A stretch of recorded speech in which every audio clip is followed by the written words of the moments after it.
Hi, I'm Sean Summers from Mercado Libre. You are listening to the CPG Guys podcast. Welcome to the CPG Guys podcast. Your hosts, Sri Rajagopalan and Peter V.S. Bond, explore how brands and retailers engage consumers in an increasingly digitally driven world. And now, here are the CPG Guys. Hello and welcome to the CPG Guys podcast. I'm your indefatigable co-host, PVSB. My daughter is not a pop star, nor is my wife a podcaster on iHeartRadio, but I do my best to hold my ground when compared to the celebrity life my co-host lives. He's the patriarch of the Raj family media empire. His daughters, Rhea and Lara, are legitimate entertainment sensations. And of course, his wife, Kavita, runs her own podcast, Lights, Camera, Conversation. As for Papa Raj, as his daughter's fans like to refer to him, well, in addition to podcasting, he serves as the chief revenue officer at Think Blue Consulting. He's also the former CCO at General Mills, a company whose stock price hovered around $90 when he departed. And today, I think it's sitting around $50. Causal relationship? You be the judge. At this point, despite all of the trades that took place before the MLB deadline, I think he's already moved on to 2026 when it comes to the defending American League champions. Please join me in welcoming my sidekick, the man known as Shri. Shri, I am just apoplectic. I read today that AOL is ending its dial-up service at the end of September. No more of that screechy 96 baud horrible noise. But do you know there are literally thousands of rural Americans that still use that? I mean, what do you think? What's going through your head? How you doing, by the way? Do you know what the first job I had after college? I worked for AOL for one day. America Online, one day. One day? They threw you out after one day? 1996. I got the IRI offer 1 week before, and I'd already made up my mind, but I wanted to work one day in Reston, Virginia. I love that, Shri. That is I had no idea. You need to add that to your LinkedIn profile. No. Hold on, Peter. If I had stayed with America Online and I hadn't gone to IRI, maybe I'd have never met you, but I think I'd have been baiting in the millions. Maybe if you'd actually, yes. If you'd cashed out at the right time, I think that's true. But you know what? Their loss, my gain. That's all I have to say, Shri.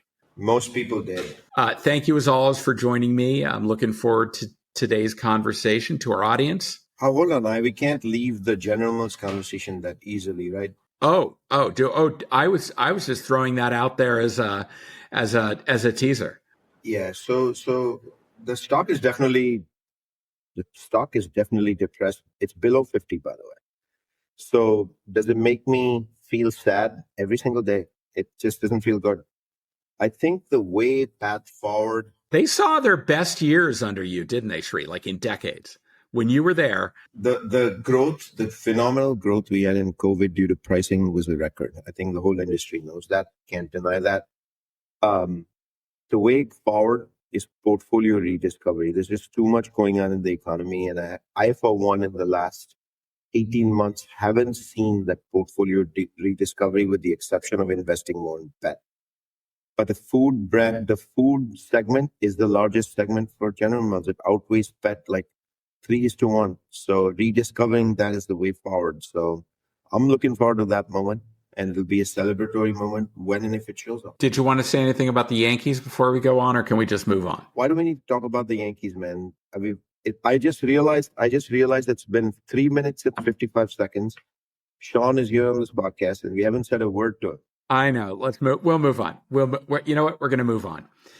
To our audience, make sure you're subscribing to our podcast on your preferred listening platform. Where you can get our latest episodes and even go back to consume some of the 510 episodes that we've already published. We've been doing this for a while, Shri. We got a lot of content under our belts. Our guest today leads the marketing efforts at Latin America's most explosive retail marketplace. Founded in 1999 and headquartered in Buenos Aires, Argentina, Mercado Libre is Latin America's leading e-commerce technology company. Through its primary platforms, Mercado Libre and Mercado Pago, It provides solutions to individuals and companies buying, selling, advertising, and paying for goods online.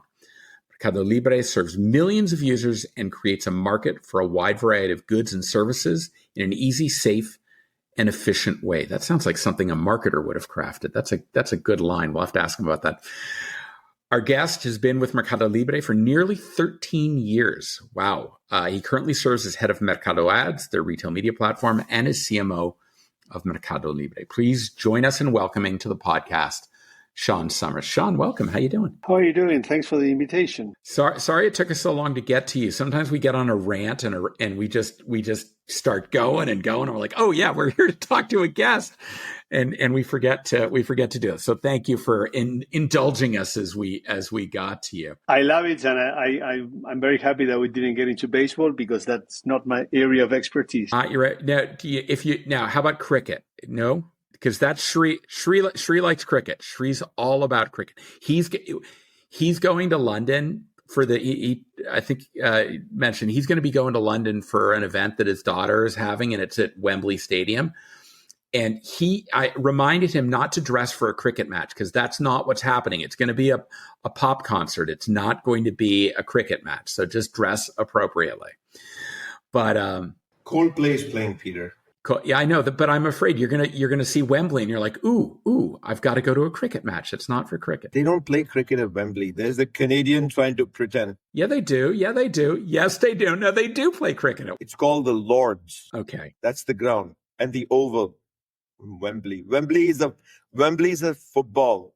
You people here in North America call it soccer. Yeah, I know. Sean, I don't know if this... Because you haven't realized that it's actually football. Sean, I don't know if this translates. There was an old TV show. It was based on... If you're going to make fun, man, get with the program. Do your research. ChatGPT. I know. It's called The Muppet Show, and it was Kermit the Frog and all those old guys. And in that show, there were these two grouchy old guys that sat up in the balcony heckling everybody.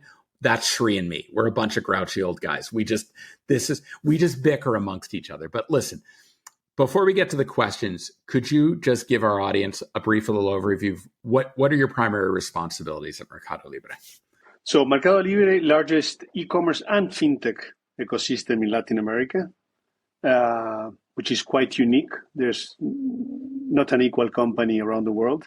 And I have two roles there, which are very complementary. On the one side, I'm an advertiser with my CMO hat, CMO for both the Mercado Libre e-commerce business and the Mercado Pago fintech business. And on the other side, I'm a publisher, or we're trying to build a very large publishing platform with Mercado Ads, which is the leading retail media platform in the region. That is outstanding. Thank you for that. We're going to include in the digital show notes of this episode a link to your LinkedIn profile, Mercado Libre's LinkedIn page, and your corporate site, because our audience is very inquisitive. They like to multitask. They'll probably already toggling over to it now to click and learn more as they listen to our conversation. So when do we get to that? Prepared a bunch of questions. Shri and I will take turns exploring those with you. And we may go, if you want to go down some rabbit holes, Shri loves going down rabbit holes. So he just, you take the handcuffs off and he's just crazy. But let me open it up. How is Mercado Libre evolving its marketing strategy to support CPG categories digital expansion in Latin America? I mean, that's like at the heart of it. Like, how are brands really leveraging, and how are you evolving to help them in that respect? I have a twofold answer to that. First, how are we helping to develop the online grocery category? Bear in mind, out of all the many online categories, or all the categories that we sell in the online world, CPG has been one of the last ones that we've been developing. And I think that's a similar trend in other places in the world. So the first thing, after the pandemic and during the pandemic, we started developing the category. So the basics, the assortment, the product experience, the positioning of Mercado Libre as a destination to come and buy your supermarket. And we are making good progress. But having said that, this is still a very small category. It's less than 5% of our total sales. Bear in mind, last year was like $50 billion in retail sales, growing this year north of 20%. So still very small as a category. But if you think, fast forward 3 to 5 years, we're going to be probably the biggest driver of growth for the CPG category in the region. So that's one of the roles that we have. The second one, with our retail media solutions, what we have developed is a full funnel suite of solutions to help CPG brands, both those that sell in Mercado Libre, but also those that want to reach our 120 million users. And we are trying to help them I would say that we're still in the stage of evangelizing. I think that in general, CPG, you can see that the category has developed, at a slower pace than other categories when it comes to online. And I would say that from a marketing point of view, the adoption of the retail media solutions has also been slower. So we're trying to help. We develop the solutions. We're trying to help now the brands, to adopt these solutions. So a couple of things we'll unpack. I know Shree's going to want to dig into the endemic and non-endemic, so I'll leave him to explore that. For me, I think what's interesting, you talk about the growth. It's a small part of the portfolio right now, but I think there's a misconception, certainly in North America, that Mercado Libre is just a third-party marketplace. That's not entirely true, is it? You have some there. You are in some 1P, and is grocery fitting into that as well? So we are mostly marketplace business, and I think we're very proud in general that we've been able to compete with the best in the world with that model. Over the last 5 years, we developed our first party, our retail business. It is still less than 10, and I would say that in general, we prefer for third-party sellers to develop the assortment in our category. When we see that that's not happening and consumers are demanding that, or we see that the economics of the value chain in a certain category don't, help for to have a third-party solution, we go with the first party. And I would say today our supermarket category is mostly 3P. But I would say as we grow, definitely we know that 1P is going to play a much bigger role because it's natural. I think it's a category that naturally tends to be more of a 1P category. Sean, first of all, let me welcome you to the CPG Guys. It's particularly exciting for us to have you because this is only a third or fourth episode with someone really discussing the Latin America market. Our audience in Latin America is growing very fast, especially after Peter made a trip to Chile last year that I'm still jealous I couldn't make it because of a missed connection flight last year. So it's awesome that you're able to give us time today and do this even though you're traveling out in Europe this week. So I'd love to jump into what role does Mercado Libre play in shaping omnichannel experiences given the world is omnichannel today for CPG brands, whether it's marketplace, your app, and you just mentioned the media network. So I would say first, when it comes to the marketplace, I would say we're naturally an online more than an omni-channel experience. Having said that, 2 caveats. First one, we do have some tests where we are integrating with real world, with offline world retailers. We have the case of Chedraui, which is a big retailer in Mexico, and we have a few other negotiations in South America. So as part of the mix, we're trying to help existing retail players in the physical world make that transition. So that's, I think, it's part of what we're doing. And then when it comes to Mercado Ads, the one thing that we are doing is expanding the reach of our solutions. Historically, Mercado Ads implemented solutions that were focused on inventory inside of Mercado Libre. We have started expanding that into over the last couple of quarters. You can now buy inventory in the open internet, in connected TV, in walled gardens, and even do some out-of-home activities with us. So I think that also from a media point of view, we're trying to help advertisers take what I would say it's an ecosystemic view of their media investments. But the nature of the business, it's more of an online business more than an integrated omni-channel one. Well, Sean, then let's click down into one of your primary responsibilities, which is Mercado Ads. And you mentioned in your opening that you're focused on full funnel activation on behalf of these brands. How are you supporting CPGs in terms of targeting, ad units that address the different parts of the funnel? All of the components that makes them think Mercado Ads is a great place for us to invest in building brand equity. So I think we're in the early stages of that journey. If you look at the Mercado Ads business, which has been around for over 15 years, still most of our solutions and our business is in the bottom of the funnel for endemic advertisers. So people who sell inside of Mercado Libre. And our bottom of the funnel solutions, our performance solutions are most of the business nowadays and doing very, very well. Now, we started 12, 18 months ago developing mid-funnel and top-of-the-funnel solution still for endemic advertisers. And that's, for instance, a year ago, we did a deal with Disney Plus, so you can buy programmatically inventory, not just in Mercado Libre, but also video inventory in Disney Plus, and we're expanding that into some other partnerships over the next couple of quarters. Last quarter, we started our partnership with the Google Ad Manager Network, and offering at the first stage access to display inventory outside of Mercado Libre, and also now video. So I think what we are trying to do is give brands access to our 120 million regular consumers, and that's a base that grows like 20% year over year, so it's still growing very, very fast. We try to give them, and this is a base that we know their behavior not just on online transactions, but also offline because of our payments solutions. And there, what we're trying to help CPG's brand is to find the right consumer for the right brand at the right moment with our targeting and our measurement tools. That's sort of, we have it very well developed for inside the ecosystem, and we are in that journey of expanding that to inventory outside of Mercado Libre. Awesome, Sean.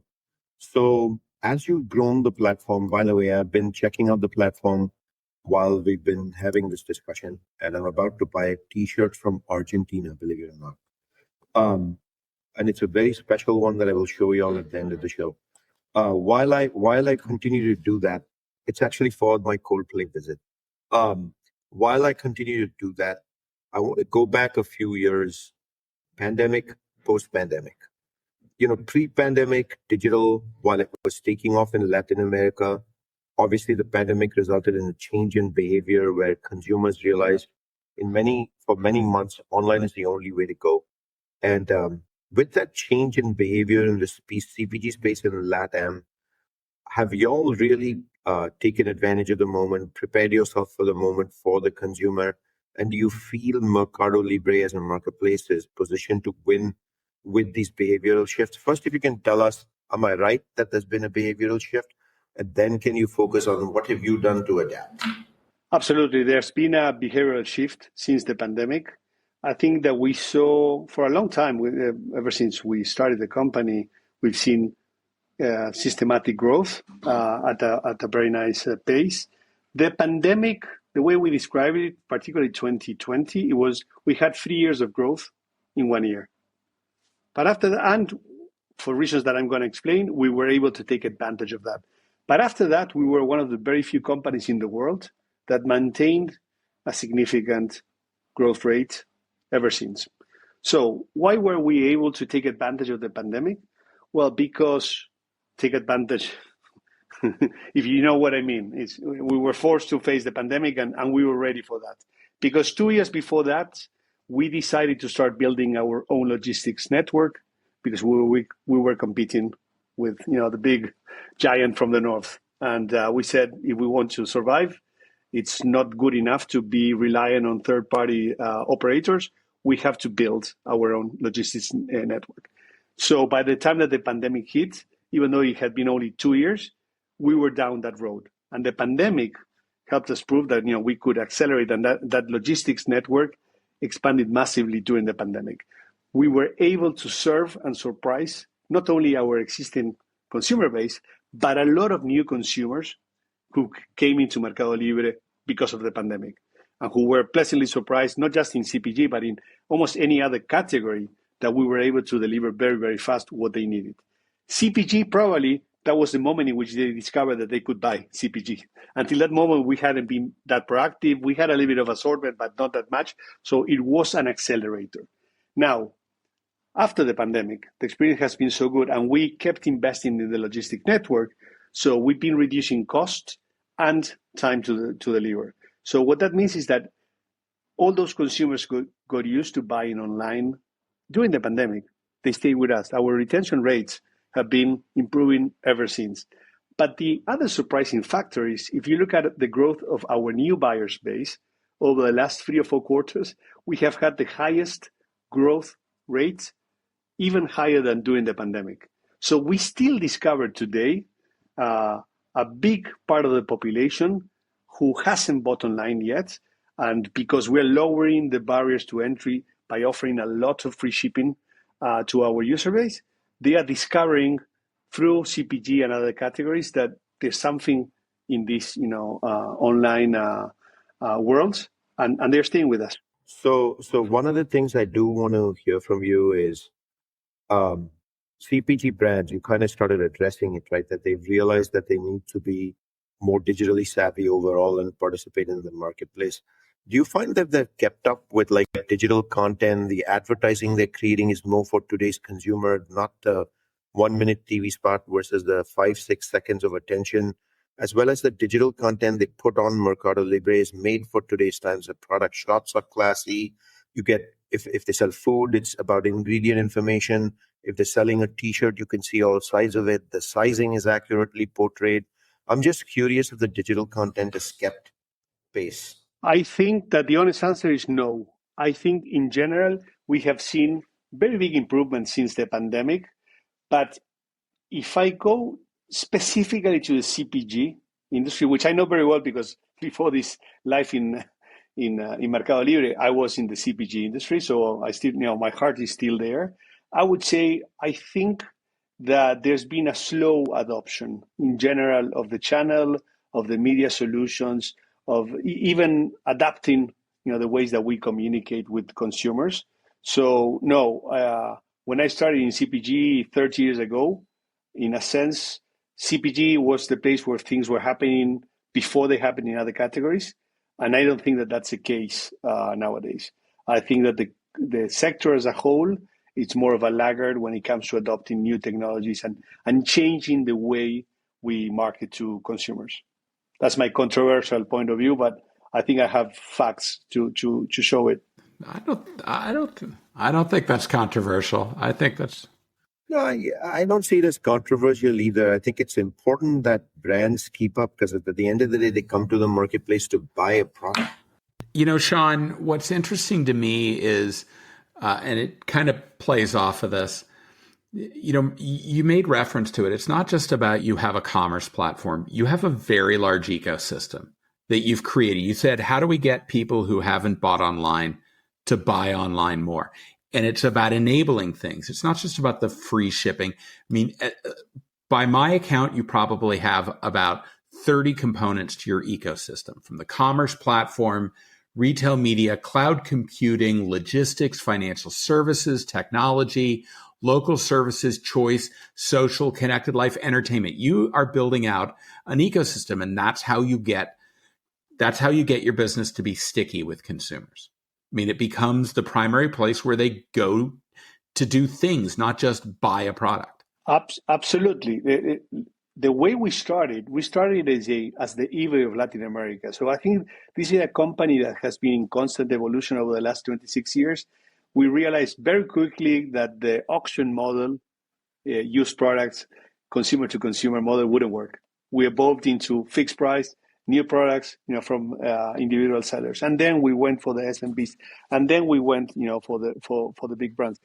When we started, less than 5 years after starting, we realized that if we didn't develop an online payment solution, the incumbent players wouldn't do it. And we developed Mercado Pago, became the PayPal of Latin America. And we could have stayed there. But then over the years, we discovered more and more pain points. So as we looked at I remember around 10 years ago, we stopped looking at the US as the North, and we started looking at China. And we looked at what was happening in China. We visited China, and we said, oh my God, the opportunity is significantly bigger. So suddenly we discovered that our payment solution, we discovered the concept of fintech.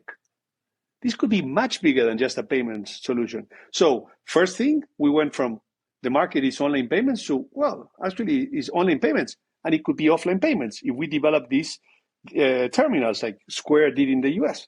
So we went and developed that, and we developed the QR code. And now we have a massive acquiring business that provides payment solutions to small merchants, to small and medium, some of the big retailers. But then we also discovered the concept of credits. We have a lot of information on our merchants and our consumers, and a lot of them don't have access to consumer credits, to credit cards. Well, if we were to come, being new to the industry, if we were to come and develop the solutions, how would we do it? We launched a merchant credits business that then evolved into a consumer credits business. Long story short, today, we have a portfolio of $10 billion in credits, and we're just getting started. And all of that, there's a massive integration between every part of that ecosystem that you mentioned. Why? Because we're able to develop our own scoring models, because we know how consumers transact with us in the online and the offline world. We know what merchants are selling. For many of these merchants, Mercado Libre is the main sales channel. So there's a deep integration there. We developed the consumer products, but it started with consumer credits and then credit card. That improves the conversion rates because we are offering installments and a more consumer loan. So there's a flywheel that starts creating. And by the way, the customer acquisition cost for the fintech business is zero because we're selling new products to our existing user base. And then the next iteration of that has been our InsurTech business. We identified that consumers needed many different kinds of insurance products. We developed insurance products in a different way to the incumbent players. So that also generated a flywheel. And then something similar with the distribution of content for the big platform. So definitely we try to touch multiple parts of the daily life of our consumers. As I say, try to fix very small parts of their daily life. Nothing is rocket science, but we do it in a huge scale and in many different aspects.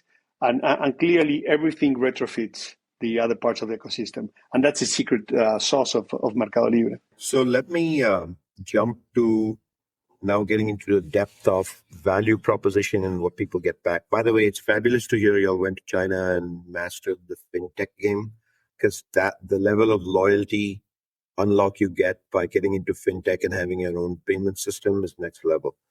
So now let's wear a CPG brand's hat. When a CPG brand starts distributing on Mercado Libre, starts doing advertising, etc., they expect measurement back.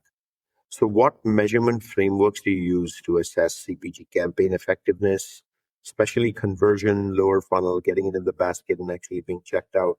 And how transparent can a brand expect you to be? Full transparency, because for bottom of the funnel campaigns, we follow the industry standards. So we do last click attribution, 14 days. And that works really, really, really well. And as we are moving up in the funnel, we are developing our own sort of tools. So obviously, measuring, the reach and frequency and the CPMs, but also doing, the brand lift test methodologies. And eventually where we want to get as we develop the top of the funnel is that we're going to be able to show you how your top of the funnel investments have a downstream impact in your sales. We are not there. We're building the products to get there. And we're also building not just the product, but the reach and the frequency, because that's something that marketeers, so I would say that marketeers who sell in Mercado Libre, they feel very comfortable with our performance solution, and they are starting to test our top of the funnel solutions. One of the things is, bear in mind with my double hat, we are the biggest advertiser, particularly when it comes to online world in Latin America. We're the biggest client for Google and Meta and TikTok and Pinterest. So the way we think about it is we try to turn all those tools that we have developed to get there, and we try to turn them into products that our advertiser base can use. So as an advertiser, we have our own attribution models. We do our own measurement. We do our MMM, our incrementality tests. So we don't rely on third parties. So that took us many, many years. For many years, we were using the black boxes of our big partners. At some stage, we said, no, we want to measure absolutely everything using our own signals. And now we have a very sophisticated and very efficient, what I call demand generation engine from a marketing point of view. We are in that process of turning all of that into tools that our advertisers can use, buying inventory inside Mercado Libre and outside. And I would say that we are halfway there. I wouldn't say that we are in the early stages because we spent a big chunk of the last 2 years trying to make that transition. So I think that we're starting to show all the potential of this extended network, what we call the Mercado Ads extended network, but there's more to come. I'm curious to learn if connected TV and streaming TV has become a viable advertising ecosystem yet in Latin America. Is it too early and premature? Too small. Too small. One of the things is that's why we are partnering with most of the connected TV platforms, because as much as each of them wants to build their own direct, to brands sort of a distribution model, none of the streaming platforms today is big enough to offer the reach and frequency and the CPM that my media buying director would require, my media buying or any other media buying director. So I think that what we're trying to do is being a third party. We're trying to bring together all the inventory, both of the open internet and the different connected TV players, combining with our first party data and try to offer something that can be competitive with the other big choices that brands have out there. But none of the players today, I would say, streaming, our estimate is that connected TV is less than 10% of the consumption today. It's not the 30% plus that you have in the US, but we're going to get there eventually. Usually Latin America is a few years behind, but we're going to get there. So Sean, the buzzword of the day, no, it's not metaverse. That's a couple of years ago. It's certainly AI. So we'd be remiss if we didn't kind of dig into the AI aspect of business. Can you share with us how emerging capabilities coming from things like generative or agentic AI are, or even on your roadmap, how they're being embedded into your media offerings to optimize the ability to do targeting of audiences and dynamic creative? Yeah, absolutely. I think we are in the early stages. Having said that, as a company, we've been using traditional AI or machine learning for over 10 years. The entire company is built on AI. You look at our distribution, our warehouse management system, our credits business, our advertising business, the marketplace. Every single tool has been built over the last 10 years and it operates over AI. So for us, moving into this Gen AI world feels like a natural transition.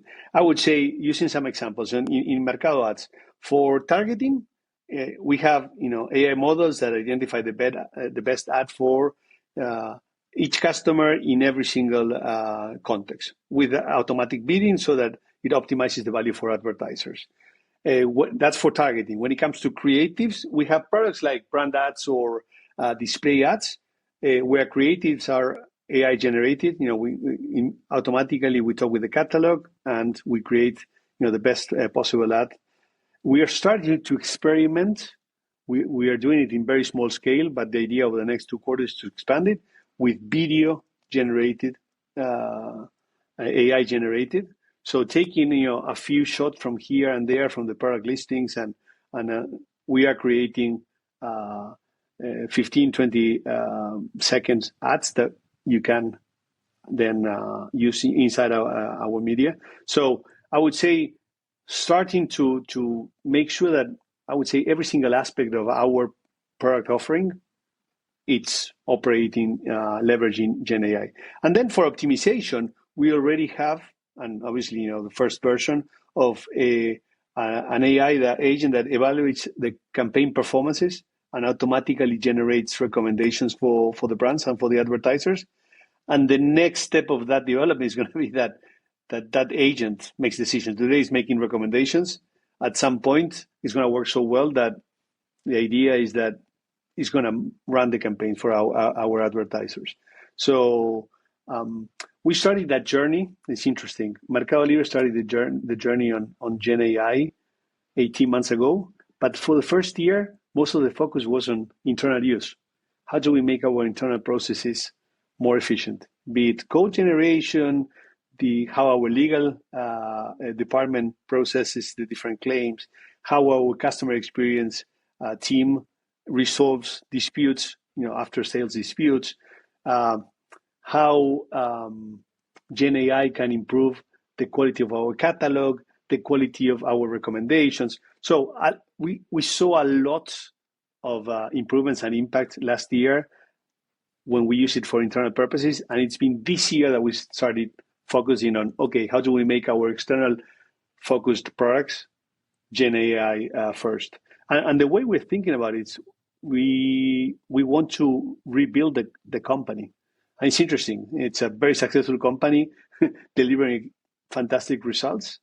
But we're in that process of how do we reimagine everything about the product offering and our internal processes for a Gen AI world. So exciting and scary times ahead. Exciting and scary, easy. So I'll bring us back to ground earth. And the simple question is, a lot of business for you is done in partnership with agencies like Flywheel Commerce Network. Do brands come to you directly, and how does that partnership work? Each brand has a different operating model, and I think it has to do with the level of maturity. We try to adapt. We work with both brands who are ready to work directly with us, and but many of them, they come through with agencies. I think that that model works for us, and for us and for them. It's very hard to build a capability inside. This is a complex. Both the performance solutions and the branding solutions are quite difficult, to manage and understand from a technical point of view. So I think that brands need to have a certain scale, and when you take that into different countries, it's very hard in Latin America to build the internal capability. So I think that many brands they rely on external agencies, although some of the pioneers like L'Oreal, who have been doing this for 10 years, they have also built internal capability. But if anything, we try to help both agencies and brands go through this journey. Interesting, and going back to my comment about I see CPG brands in the very early stages, we're still helping them make sure that the conversation between, in a sense, using the old language, when we talk about performance, we talk with the trade marketing team. When we talk about branding, we talk with the branding team. And many times, or most of the times, those teams are disconnected internally. So we're trying to help navigate that and make those conversations more natural, which for us is something very natural. So that happens inside the brands. And when you bring the agencies on board, imagine how complex the ecosystem gets. But we're in that process. I think that brands and agencies, they go where demand is, and the demand is going in this direction, and that's inevitable. So some are going to go faster, some are going to go slower, but I have no doubts that we're moving in this direction. One follow-up, therefore, is, do you feel the reason why it takes so long and there's a dependency on external agencies is a skill set issue, or still the belief that since my business is 95% coming from in-store, that's what I got to focus on? I think it's a little bit of the first point. There's building capabilities, but let's forget about Latin America for a moment. In general, let's say in the US, that shouldn't be, because you have the scale and the maturity. The building capability shouldn't be a problem. I do think that there's a problem in the category that has to do with there's no growth in general, okay? In the mature markets, there's no population growth, and our categories have grown over the last 6 decades based on population growth, which fortunately in Latin America we have, but most mature markets, they don't have. So you've lost that lever. Then in terms of category penetration, there isn't a lot of, many of these categories, because of the success of all the work that has been done, there isn't a lot of category penetration, to be gained. And something similar with frequency. So we end up with the perfect storm of having a lot of headwinds in terms of category growth.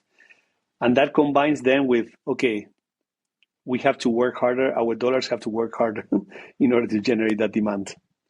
And then do companies have the incentives and the organizational designs and the culture and the processes to make these bold moves? Yes or no?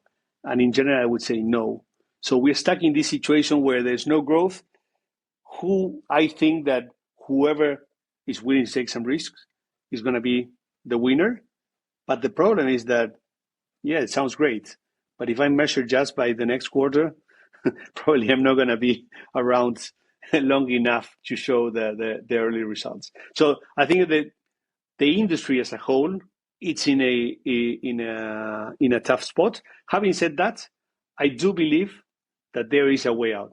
Definitely has to do with being, taking risks and being the first to go into some of these growth channels, even though they might be small today. That's where the growth is coming. Sorry, but no, we are small in the sector, but I have no doubt that we're going to be the biggest driver of growth for CPG in Latin America. It's inevitable. And then as marketeers, we have to make tough choices. We've been bad in this environment on making tough choices. It's almost like, if we do many things, I'm hedging my bets. I'm a big believer of no. You have to actually get rid of all the noise, focus the resources behind 2 or 3 big bets, make sure that you're driving short-term results. That's the best way to defend your marketing budgets. And then as you gain traction, you're able to invest in some crazy ideas that bring long-term growth. But again, there are no safe routes out of this situation. And I think that everyone is looking for those safe routes or the shortcuts. And there are no shortcuts. And that's why I love the category. And that's why I'm so vocal, because I think that there's no safety in looking for safe solutions. Yeah. I'll make one comment and then ask the last question. My comment is just that I think you're right that if there's no growth, you have to look at the pockets of your business where there is growth. And while for a lot of these manufacturers, they're still focused on the physical world, it's in digital commerce where there is growth. And you need to be stepping on the gas, not slowing down to refocus your efforts on where there is no growth. You want to accelerate the growth even more. But in order to do that, you still have to implement, really well in the physical world. But given that you've been doing it for many, many decades, you should run that much more efficiently. You should get rid of many sacred cows and say, we're going to focus on these big things so that you create the environment or the flexibility in the budget to go and overinvest in the growth channels. The thing is that you go to your CFO doesn't have more money. So you have to create those pockets out of making tough choices, out of driving some efficiencies. And I think as marketeers, we should own that, and we could do that and not depend on someone taking a gamble on us and buying our strategic initiative. And trust me, we are going to come back in 2 or 3 years' time and show you that the growth is there. No, we have to start showing the results in the next quarter and the following quarter, creating that reserve, and then being super smart about what are the 1 or 2 big bets that I'm going to do on growth channels. And I think that's how you rebalance this growth algorithm. Clearly, it's not pricing. Sri was mentioning, it worked during the pandemic, great. The industry overdid it. And now consumers are saying, like, come on, guys, the level of inflation in some of my products is insane. So there's no more pricing power. The industry has already gone over the edge on that. There's no volume growth. What I love about this is that for brave marketeers, this is a moment where you can show the value of marketing. I'm convinced that the way forward is through fantastic marketing. There's no other way forward. Wow, I absolutely agree with you on that. I'm going to close this out with a simple question, Sean. Maybe not so much, but Shri and I both believe that curiosity in someone's personality ultimately fosters a lot of success. So to that end, how do you keep your team and your partners aligned with fast-moving trends in omnichannel commerce and retail media, particularly in CPG, so that you guys are always riding the wave? You haven't missed the wave. We love the phrase, Andy Grove's phrase, only the paranoid survive. No matter how successful we are, for 26 years, we remind everyone in the team, we are as successful as whatever we delivered last week. So let's not fall in love with our success. At the same time, part of that success is having some defeats, and let's make sure that those defeats, they don't carry very heavy in our hearts. It's like we try to learn from those defeats. Behind that is because we are obsessed that someone is going to come and disrupt us, a big player, an international player, a small startup. We always assume that someone is going to come and eat our lunch. So what that means is that we challenge ourselves to change constantly everything that we do.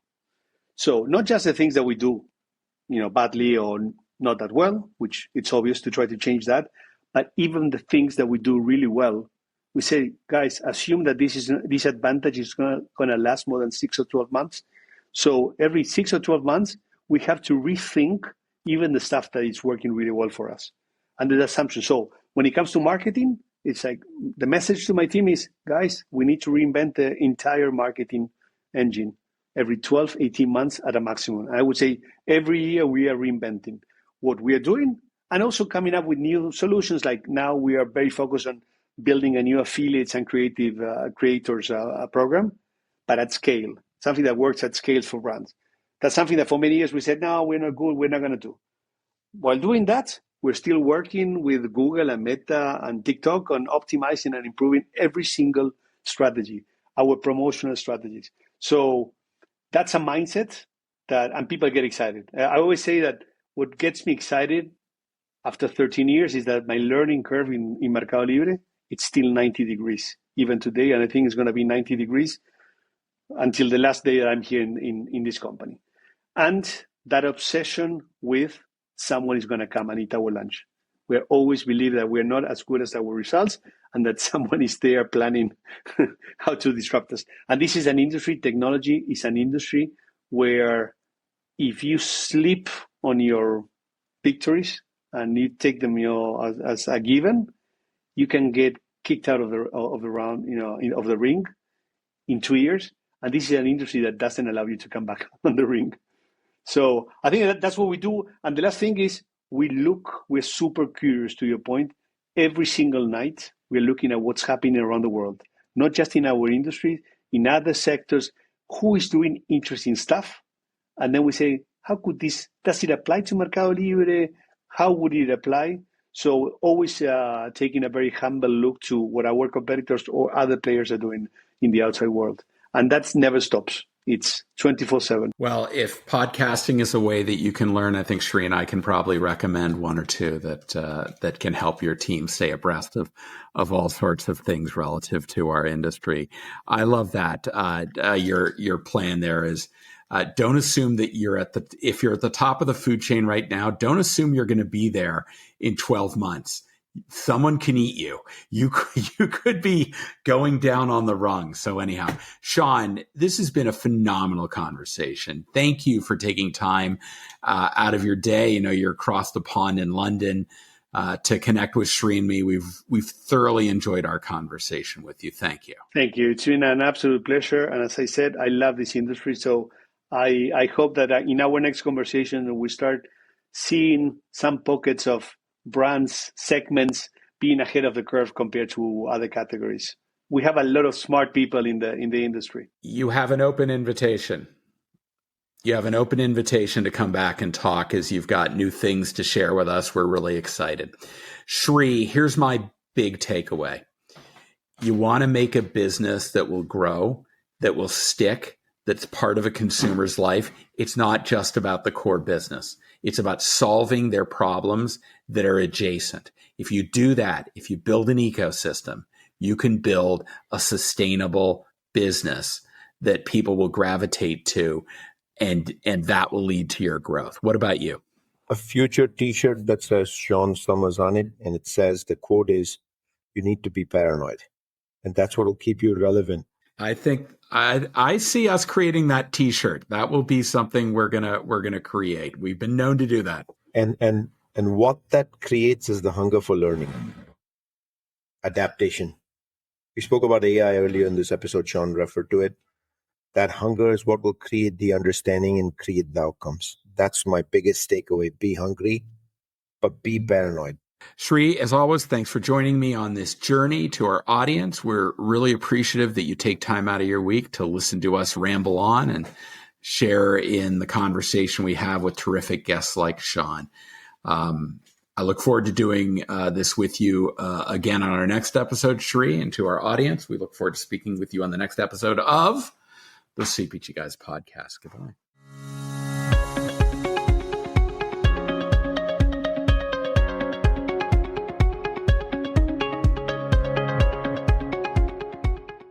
The content in this podcast episode is provided for general informational purposes only. By listening to our episode, you understand that no information contained in this episode should be construed as advice from CPG Guys LLC or the individual author, hosts, or guests, nor is it intended to be a substitute for research on any subject matter. Reference to any specific product or entity does not constitute an endorsement or recommendation by CPG Guys LLC. The views expressed by guests are their own, and their appearance on the program does not imply an endorsement of them or any entity they represent. The views expressed by CPG Guys LLC do not represent the views of their employers or the entity they represent. CPG Guys LLC expressly disclaims any and all liability or responsibility for any direct, indirect, incidental, special, consequential, or other damages arising out of any individual's use of, reference to, or inability to use this podcast or the information we present in this podcast.